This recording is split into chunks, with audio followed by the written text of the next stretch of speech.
जो इंसान अपने अल्फाजों से सबसे ज्यादा झूठ बोल सकता है वही बिना कुछ कहे सबसे ज्यादा सच भी बता देता है। ये बात पहली बार सुनने में बहुत ज्यादा अजीब लग सकती है क्योंकि हमें बचपन से यही सिखाया गया है कि किसी इंसान को समझना हो तो उसकी बातें सुनो। लेकिन सच ये है कि अल्फाज इंसान के कंट्रोल में होते हैं। हम बोलने से पहले सोचते हैं, अपने शब्दों का चयन करते हैं, कुछ बातें छुपा लेते हैं, कुछ बातें बढ़ा चढ़ा कर बोल देते हैं। हम अक्सर वो वर्जन दिखाते हैं जो लोगों को पसंद आता है, ना कि वो जो अंदर से हम वाकई होते हैं। इसीलिए अगर तुम किसी इंसान को सिर्फ उसकी बातों से समझने की कोशिश करते हो सकता है कि तुम उसकी रियलिटी नहीं, सिर्फ उसका प्रेजेंटेशन देख रहे हो।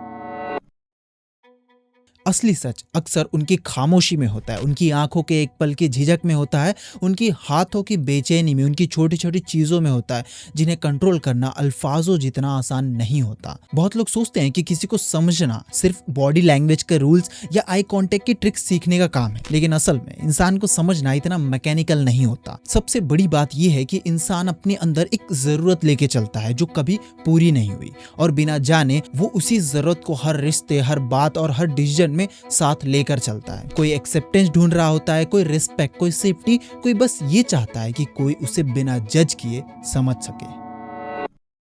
और अक्सर जब तुम किसी इंसान की उस गहरी जरूरत को देख लेते हो तब तुम उसके वर्ड से आगे देखना शुरू कर देते हो। उसके बाद तुम सिर्फ ये नहीं समझते कि वो क्या कह रहा है, तुम ये समझने लगते हो कि वो ऐसा क्यों कह रहा है। और यहीं से किसी इंसान को सच में समझना शुरू होता है। एक पल के लिए अपने आसपास के लोगों को याद करो जो हर बात में अपनी अचीवमेंट का जिक्र करते हैं, जो हर कन्वर्सेशन को किसी ना किसी तरह अपनी तारीफ तक ले आते हैं। पहली नजर में ऐसा लगता है कि शायद वो बहुत कॉन्फिडेंट है, लेकिन बहुत बार सच इसके बिल्कुल उलट होता है। हर बार अपनी वैल्यू बताने की जरूरत तब महसूस होती है जब अंदर कहीं ना कहीं डर हो कि शायद लोगों ने उस वैल्यू को अभी तक देखा नहीं। इसीलिए वो बार बार अपनी अचीवमेंट बताते हैं, बार बार अपनी इंपॉर्टेंस दिखाते हैं। इसलिए नहीं कि उन्हें साबित करना पसंद है, बल्कि इसलिए कि उनके अंदर एक खाली जगह है जो वैलिडेशन ढूंढ रही होती है। ये हर इंसान पर लागू होता है। कुछ लोग बस अपनी खुशी शेयर करते हैं, लेकिन जब किसी को हर वक्त खुद को प्रूव करने की जरूरत महसूस हो तो अक्सर उसके पीछे सिर्फ ईगो नहीं, एक पुराना डाउट होता है। यही वो पहला लेंस है जो तुम्हें लोगों को समझने में मदद करेगा। जो चीज कोई बार बार दिखाता है वही उसका सबसे बड़ी कमी है। जो इंसान हमेशा कहता है मुझे किसी की परवाह नहीं, उसे सबसे ज्यादा परवाह होती है कि लोग उसे कैसे देखते हैं। जो इंसान हमेशा कहता है मैं बहुत स्ट्रांग हूं, मुझे किसी की जरूरत नहीं, उसके अंदर कहीं एक गहरा डर है कि अगर वो किसी पे डिपेंड हुआ और वो इंसान चला गया तो वो संभल नहीं पाएगा। ओवर कंपनसेशन हमेशा एक जख्म की तरफ इशारा करता है। लोग अपने स्ट्रॉन्गेस्ट स्टेटमेंट के थ्रू अपनी सबसे बड़ी कमजोरी दिखाते हैं। अब एक दूसरा आइडिया समझते हैं। जब कोई इंसान बार बार तुम्हें कहता है तुम बहुत सेल्फिश हो या तुम कभी किसी का नहीं सोचते, तो इसका मतलब हमेशा ये नहीं होता कि तुम वैसे हो। कई बार इसका मतलब होता है कि जो इंसान ये कह रहा है वो खुद अपने अंदर वो हिस्सा देख रहा है जो उसे पसंद नहीं, और वो हिस्सा उसने इतनी गहराई में दबाया हुआ है कि उसे एक्सेप्ट करने की बजाय वो उसे दूसरों में देखता है और उन्हें उसके लिए ब्लेम करता है। ये कोई जानबूझकर किया गया झूठ नहीं है, ये अनकॉन्शियस है। इंसान सच में बिलीव करता है कि वो तुम्हारे बारे में बात कर रहा है, जबकि असल में वो अपनी खुद की छाया से बात कर रहा होता है। कार्ल जंग ने इसे शैडो कहा था, वो हिस्सा अपने आप को जो हम खुद से भी छुपा लेते हैं, क्योंकि वो हिस्सा हमें अपनी अच्छी इमेज के खिलाफ लगता है, और जो चीज हम अपने अंदर देख नहीं पाते वो हमें दूसरों में बहुत ज्यादा दिखती है। इसलिए जो लोग तुम्हें सबसे ज्यादा जज करते हैं किसी खास चीज के लिए, लेजीनेस, घमंड, झूठ बोलना, उनका रिएक्शन कई बार तुम्हारे बारे में कम और उनके अपने अंदर छुपे हुए उस हिस्से के बारे में ज्यादा होता है जिसे वो खुद एक्सेप्ट नहीं कर पाए। ये समझना बहुत काम का है, क्योंकि इसके बाद तुम लोगों की बातों को पर्सनली लेना छोड़ देते हो और उन्हें क्यूरियोसिटी से देखना शुरू करते हो। अब एक और जगह देखते हैं जहां लोग बिना जाने अपने बारे में बहुत कुछ बता देते हैं, उनकी खामोशी। कभी किसी से कोई पर्सनल या सेंसिटिव सवाल पूछ कर देखो, अगर जवाब तुरंत नहीं आता और वो एक पल के लिए रुकता है तो सिर्फ उसके वर्ड्स पे मत ध्यान दो, उसके रुकने पर भी ध्यान दो, क्योंकि कई बार वही पल बताता है कि वो बात उसके लिए कितनी इंपॉर्टेंट है। उसका दिमाग सिर्फ जवाब नहीं ढूंढ रहा होता, वो ये भी सोच रहा होता है कितना सच बोलूं, कितना छुपाऊं और कैसे बोलूं कि मैं सेफ रह जाऊं। जितनी ज्यादा हिचकिचाहट किसी टॉपिक के साथ होती है उतना ही ज्यादा उस टॉपिक का इमोशनल वेट हो सकता है। जो बातें बिना सोच के निकल जाती हैं वो अक्सर सिर्फ इंफॉर्मेशन होती है, लेकिन जो बातें रुक रुक कर बाहर आती हैं उनके पीछे अक्सर कोई इमोशन, कोई पुरानी याद या कोई ऐसा हिस्सा छुपा होता है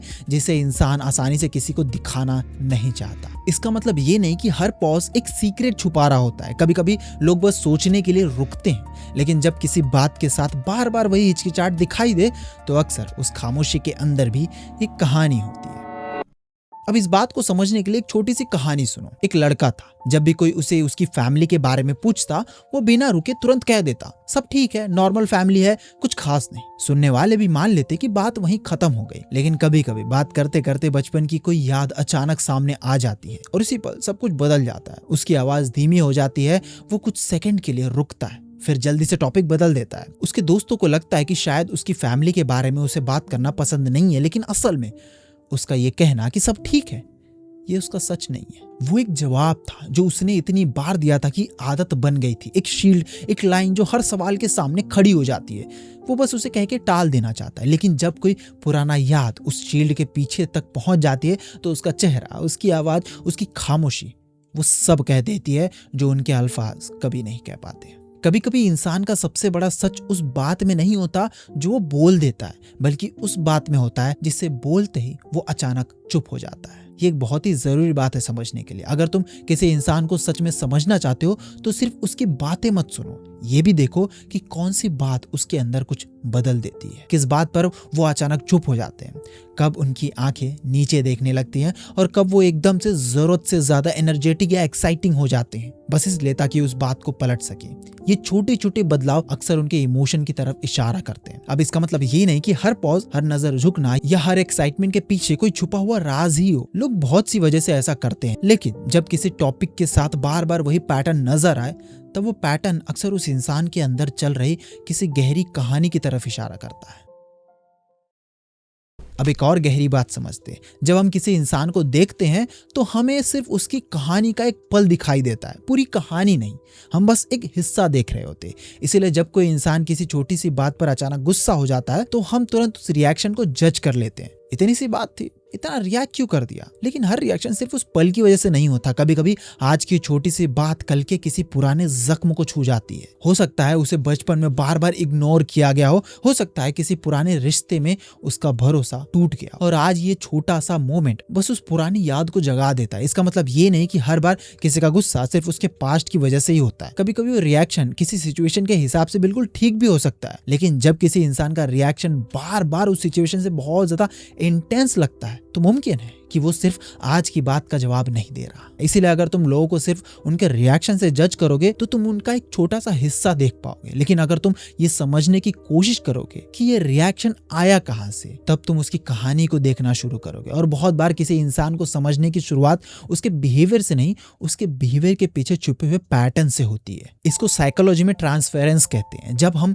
अपने पुराने रिलेशनशिप के पैटर्न, अपनी पुरानी फीलिंग किसी नए इंसान के ऊपर डाल देते हैं बिना ये रियलाइज किए कि वो नया इंसान उस पुरानी कहानी का हिस्सा ही नहीं है। जब तुम्हें समझते हो कि हर इंसान अपनी खुद की एक कहानी चला रहा है जिसमें तुम सिर्फ एक साइड कैरेक्टर हो, कोई लीड नहीं हो, तब तुम लोगों के रिएक्शन पर्सनली लेना कम कर जाते हो। उनका गुस्सा, उनका डिस्टेंस कई बार तुमसे कम उनके अपने अंदर की चल रही कहानी को ज्यादा बयां करता है। ये समझना एम्पैथी का सबसे मुश्किल लेकिन सबसे पावरफुल हिस्सा है। और यहाँ एक और इम्पोर्टेंट लेंस है। लोगों को समझने का मतलब ये नहीं है कि तुम उन्हें फिक्स करने लग जाओ या उनके बारे में थ्योरीज या उन्हें जज करने लग जाओ। सबसे ज्यादा लोग साइकोलॉजी सीखते हैं वो गलती ये करते हैं कि वो लोगों को डायग्नोज करना शुरू कर देते हैं। ये तो नार्सिसिस्ट है, ये तो अवॉइडेंट है, ये तो ट्रॉमा रिस्पॉन्स है। लेकिन असली अंडरस्टैंडिंग लेबल्स लगाने से नहीं आती है। असली अंडरस्टैंडिंग क्यूरियोसिटी से आती है, बिना जजमेंट के देखना कि ये इंसान ऐसा क्यों है। कार्ल रॉजर, जो साइकोथेरेपी के सबसे गहरे थिंकर में से एक थे, उन्होंने कहा था कि असली अंडरस्टैंडिंग के लिए अनकंडीशनल पॉजिटिव रिगार्ड्स चाहिए। जब तक तुम्हारे अंदर ये छोटा सा जजमेंट चलता रहेगा कि ये इंसान ऐसा नहीं होना चाहिए था, तुम कभी उसे पूरी तरह नहीं समझ पाओगे। क्योंकि अंडरस्टैंडिंग के लिए सबसे पहले एक्सेप्टेंस चाहिए, अप्रूवल नहीं। सिर्फ एक्सेप्टेंस कि ये इंसान इस वक्त जैसा है वैसा है और उसकी कोई ना कोई वजह हो सकती है। एक और चीज है जो शायद तुम्हें सरप्राइज करे, जो लोग सबसे ज्यादा मुश्किल लगते हैं समझना, वो अक्सर सबसे ज्यादा सिंपल होते हैं। हर इंसान चाहे वो कितना भी कॉम्प्लिकेटेड दिखे, कुछ बहुत सिंपल चीज चाहता है। फील करना कि वो इम्पोर्टेंट है, फील करना कि वो सेफ है, फील करना कि उसकी गलतियों के बाद भी कोई उसे छोड़ेगा नहीं। जब कोई इंसान कंट्रोलिंग बिहेव करता है, उसकी जरूरत है सेफ्टी। उन्हें लगता है कि अगर उन्होंने कंट्रोल छोड़ा तो सब बिखर जाएगा। जब कोई इंसान अटेंशन सीकिंग लगता है, उसकी जरूरत है सिग्निफिकेंस। उन्हें कभी ये फील नहीं हुआ कि उनकी मौजूदगी काफी है। बिना कुछ किए जब तुम किसी को डिफिकल्ट बिहेवियर के पीछे एक सिंपल जरूरत देख लेते हो, वो इंसान अचानक से इतना कॉम्प्लिकेटेड नहीं लगता, वो बहुत सिंपल हो जाता है। इस बात को समझने के लिए एक और छोटी सी कहानी सुनो। एक ऑफिस में एक सीनियर था। वो अपने जूनियर्स के काम को बार बार चेक करता था, एक बार नहीं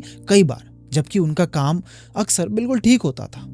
ऑफिस के लोग कहते थे ये बहुत कंट्रोलिंग है, कुछ उसे इनसिक्योर बॉस भी बुलाते थे। हो सकता है कि उनकी बातें कुछ हद तक सही भी हो, लेकिन अगर कोई थोड़ा और गहरा देखने की कोशिश करता तो शायद उसे एक और कहानी नजर आती। शायद उस इंसान ने कभी अपनी जिंदगी में ऐसा वक्त देखा था जब सब कुछ उसके कंट्रोल से बाहर चला गया था और उसको बहुत बड़ा नुकसान हुआ था। उसके बाद उसने धीरे धीरे एक यकीन बना लिया कि अगर मैं हर चीज पर नजर नहीं रखूंगा तो कुछ गलत हो जाएगा, और शायद इसीलिए वो हर डिटेल चेक करता है, हर चीज को दोबारा देखता है। शायद ये दूसरों को नीचा दिखाने की कोशिश नहीं थी, शायद वो अपने अंदर के डर को शांत करने की कोशिश थी। कभी कभी जो इंसान बाहर की दुनिया को बहुत ज्यादा कंट्रोल करता दिखता है, वो असल में अपने अंदर के क्योस को कंट्रोल करने की कोशिश कर रहा होता है। जब तुम लोगों को इस तरह देखना सीख लेते हो, तुम्हारे रिलेशनशिप में एक चीज बदल जाती है। तुम्हारा रिएक्शन नहीं रहता, रिस्पॉन्स बन जाता है।